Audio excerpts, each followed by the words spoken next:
کرم مانگتا ہوں، عطا مانگتا ہوں، الہی میں تجھ سے دعا مانگتا ہوں، الہی میں تجھ سے دعا مانگتا ہوں۔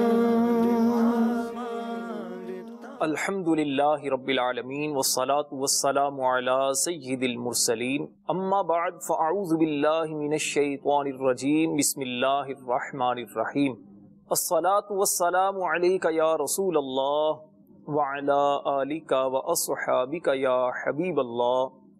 الصلاة والسلام علیک یا نبی اللہ وعلی آلک واصحابک یا نور اللہ۔ آقا دو جہاں مکی مدنی سلطان صلی اللہ تعالی علیہ وسلم کی ذات پر درود و سلام پڑھنے کے بے شمار فضائل و برکات ہیں۔ حضرت سیدنا فضالہ بن عبید رضی اللہ تعالی عنہ بیان کرتے ہیں، ایک مرتبہ حضور جان عالم صلی اللہ علیہ وسلم مسجد نبوی شریف میں تشریف فرما تھے۔ ایک شخص آیا اور آ کر اس نے نماز پڑھی۔ نماز پڑھنے کے بعد اس نے اللہ تعالیٰ سے اس طرح دعا کرنا شروع کی، اللہم اغفر لی ورحمنی، اے اللہ مجھے بخش دے اور مجھ پر رحم فرما۔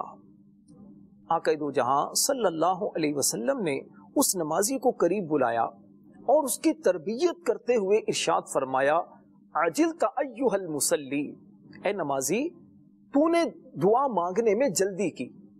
پھر اسے دعا کا طریقہ ارشاد فرمایا کہ جب تو نماز پڑھ کر فارغ ہو جائے تو اللہ تبارک و تعالیٰ کی ایسی حمد کر جو اس کی شان کے لائق ہے، پھر مجھ پر درود پڑھ، اس کے بعد اللہ تعالیٰ سے دعا مانگ، تیری دعا قبول کی جائے گی۔ راوی کہتے ہیں اس کے بعد ایک اور شخص آیا، اس نے نماز پڑھی، اللہ تعالیٰ کی حمد کی، آقا دو جہاں صلی اللہ علیہ وسلم پر درود پاک پڑھا اور اس کے بعد اللہ سے دعا مانگنے لگا۔ نبی پاک علیہ السلام نے فرمایا، ایھا المصلی ادعو تجب، اے نمازی دعا مانگ، تیری دعا قبول کی جائے گی۔ سبحان اللہ، سبحان اللہ۔ میٹھے میٹھے اسلامی بھائیوں، اس سے اندازہ لگائیے کہ درود پاک پڑھنے سے دعائیں قبول ہو جایا کرتی ہیں۔ امام اہل سنت مولانا شاہ احمد رضا خان رحمت اللہ علیہ فرماتے ہیں کہ دعا ایک پرندے کی طرح ہے اور درود پاک اس کے بڑے پر کی طرح ہے۔ جس طرح پرندہ بغیر پر کے پرواز نہیں کر سکتا، اسی طرح دعا درود پاک کے بغیر قبولیت تک نہیں پہنچ سکتی۔ حضرت سیدنا عمر فاروق رضی اللہ تعالی عنہ کا بھی فرمان ہے کہ بندے کی دعا آسمان اور زمین کے درمیان موقوف رہتی ہے جب تک کہ وہ نبی پاک علیہ السلام پر درود پاک نہ پڑھے۔ تو ہمیں چاہیے کہ جب بھی اللہ تبارک و تعالیٰ کی بارگاہ میں دعا کریں تو دعا کرنے سے پہلے اور دعا کرنے کے بعد درود پاک پڑھنے کی عادت بنائیں۔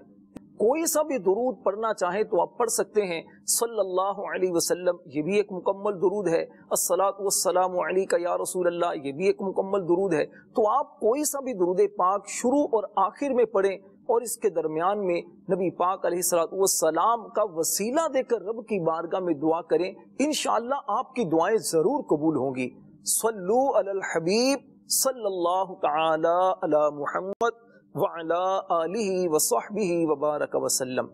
میٹھے میٹھے اسلامی بھائیوں اور مدنی چینل کے ناظرین، دعا بندے اور رب کے درمیان ایک تعلق کا نام ہے۔ دعا عبادت ہے، بلکہ حدیث پاک میں فرمایا الدعاء مخ العبادہ، دعا عبادت کا مغز ہے، عبادت کی روح ہے۔ ذرا سوچئے، اگر جسم سے روح نکل جائے تو جسم بے جان ہو جاتا ہے۔ تو بندے کی جو دعا ہے، یہ دعا یوں سمجھیے عبادت کا مغز ہے، عبادت کی روح ہے، اور دعا جب کی جائے تو دعا کی برکت سے عبادتیں قبول ہو جاتی ہیں۔ دعا گویا کہ بندہ اللہ کی بارگاہ میں مناجات کرتا ہے، اپنے دل کی کیفیات کا اظہار کرتا ہے۔ اب دل کی کیفیات کا اظہار کبھی زبان سے ہوتا ہے، کبھی اس کا اظہار اپنے دل سے ہوتا ہے تو بندے کو چاہیے کہ کثرت کے ساتھ رب کی بارگاہ میں دعا کیا کرے، اس لیے کہ دعا ایک ایسا عمل ہے جو رب کی بارگاہ میں بہت پسندیدہ ہے۔ نبی مکرم شفیع معظم صلی اللہ علیہ وسلم نے ارشاد فرمایا لیس شیء اکرم علی اللہ من الدعاء، فرمایا اللہ کے نزدیک دعا سے بڑھ کر کوئی چیز پسندیدہ نہیں۔ سبحان اللہ، دعا اللہ سے جب بندہ مانگتا ہے، اللہ کی بارگاہ میں گڑ گڑاتا ہے، اللہ کو وہ بندہ بڑا ہی اچھا لگتا ہے۔ تو آئیے بڑا پیارا سیگمنٹ قرآنی دعا دیکھتے ہیں، توجہ کے ساتھ دیکھیے اور سمجھنے کی کوشش کیجیے۔ دعا مانگتا ہوں۔ میٹھے میٹھے اسلامی بھائیوں اور مدنی چینل کے ناظرین، آج کے ہم اپنے سیگمنٹ میں حضرت سیدنا نوح علیہ السلام کی اس دعا کا ذکر کریں گے جو دعا آپ نے کشتی کے اوپر سوار ہوتے ہوئے پڑھی، اور اس دعا کی برکت سے اللہ تبارک و تعالی نے آپ کو اور آپ کے ساتھ جتنے لوگ، جتنے پرندے، جتنے جانور اس کشتی کے اندر سوار تھے، سب کو حفاظت کے ساتھ رکھا۔ حضرت نوح علیہ السلام کو اللہ تبارک و تعالی نے بہت طویل عمر عطا فرمائی۔ نوح علیہ السلام نے اپنی قوم کو 950 سال تک تبلیغ کی، اللہ کی وحدانیت کی دعوت دی، لیکن آپ کی قوم آپ پر ایمان لے کر نہ آئی۔ وہ بد نصیب نوح علیہ السلام کی قدر نہ کر سکے اور بہت بڑی تعداد کفر پر ثابت قدم رہی۔ حضرت نوح علیہ السلام اللہ تبارک و تعالیٰ کی بارگاہ میں یہ دعا کیا کرتے تھے، اے میرے پروردگار، میری قوم کو ہدایت عطا فرما، یہ لوگ مجھے نہیں پہچانتے۔ حضرت نوح علیہ السلام اللہ رب العزت کی بارگاہ میں بار بار یہ دعا کیا کرتے تھے اور اپنی قوم کو اللہ تبارک و تعالیٰ پر ایمان لانے کی دعوت دیا کرتے تھے۔ بالآخر اللہ تبارک و تعالیٰ کی طرف سے جب آپ کو وحی آئی کہ اے نوح، اب آپ کی قوم میں سے کوئی بھی آپ پر ایمان لے کر نہیں آئے گا، اس وقت نوح علیہ السلام نے اللہ تبارک و تعالیٰ سے اپنی قوم کی ہلاکت کی دعا فرمائی۔ چنانچہ نوح علیہ السلام کو اللہ تبارک و تعالیٰ کا حکم ہوا کہ اے نوح، تم ایک کشتی تیار کرو۔ نوح علیہ السلام نے سب سے پہلے درخت اگوائے۔ وہ درخت اس طرح لگے کہ 100 سال تک درخت بڑے ہوئے۔ ساگوان کے یہ درخت تھے۔ نوح علیہ السلام نے اپنے ساتھیوں کے ساتھ مل کر اس کشتی کو بنایا۔ یہ کشتی بہت بڑے عرصے تک تیار ہوتی رہی، یہاں تک کہ یہ کشتی جب بن کر تیار ہو رہی تھی تو آپ کی قوم کے لوگ آپ کا مذاق اڑایا کرتے تھے کہ آپ کشتی کیوں بنا رہے ہیں۔ نوح علیہ السلام نے کہا جب تم پر اللہ کا عذاب آئے گا تو پھر تمہیں پتا چلے گا یہ کشتی کیوں بنائی گئی۔ نوح علیہ السلام نے یہ کشتی اس طرح بنائی کہ اس کے 3 درجے رکھے، 3 سٹیپس رکھے۔ جب کشتی بن کر تیار ہو گئی تو نوح علیہ السلام نے سب سے نچلے طبقے کے اندر سب سے جو نچلا سٹیپ تھا اس میں آپ نے حشرات الارض یعنی کیڑے مکوڑے جو ہیں ان کو رکھا، اسی طرح درندے اور جو جانور ہیں آپ نے ان کو کشتی کے اندر سوار کیا۔ دوسرے سٹیپ کے اندر جو درمیانی درجہ تھا اس میں آپ علیہ السلام نے جو حلال جانور ہیں جیسے گائے، بکری، بھینس، اونٹ، ان کو آپ نے سوار کیا، اور سب سے اوپر والے درجے میں نوح علیہ السلام اور آپ پر جو ایمان لانے والے افراد تھے آپ نے ان کو سوار کیا۔ نوح علیہ السلام سمیت اس کشتی کے اندر 80 افراد سوار تھے۔ نوح علیہ السلام کے 3 بیٹے حام، سام اور یافس اور ان کی ازواج، تینوں کی بیویاں، یہ 6 افراد، اور نوح علیہ السلام خود اور آپ کی ایک مومنہ بیوی، یہ 8 افراد، اور 72 وہ لوگ مرد و عورت جو آپ پر ایمان لائے تھے وہ بھی کشتی کے اندر سوار ہوئے۔ نوح علیہ السلام کی ایک زوجہ وائلہ جو کہ کافرہ تھی، وہ آپ پر ایمان نہیں لائی تھی، اور آپ کا ایک بیٹا کنعان، یہ بھی آپ پر ایمان نہیں لے کر آیا، یہ کشتی میں سوار نہیں ہوئے۔ جب سارے لوگ کشتی میں سوار ہو گئے اس وقت نوح علیہ السلام کی قوم پر طوفان آیا۔